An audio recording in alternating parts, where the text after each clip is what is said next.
This 5-minute solution will show you how to add multiple accounts on Facebook or how to switch accounts on Facebook.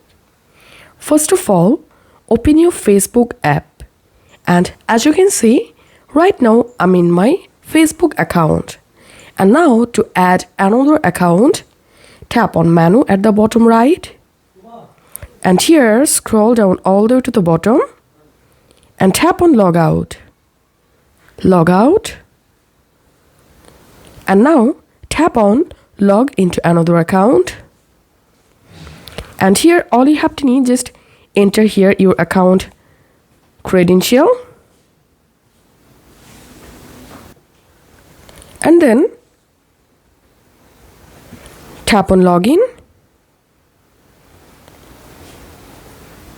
And as you can see, I've successfully added my another Facebook account.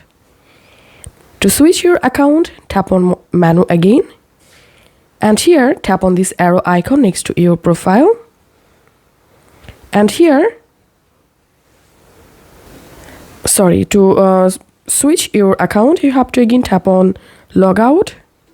And you have to save your information, so tap on save. Logout. Once done, now select your another account to log in without password. So this is how you will be able to add multiple Facebook accounts. If you find this video helpful, make sure to subscribe 5-minute solution. See you in the next video.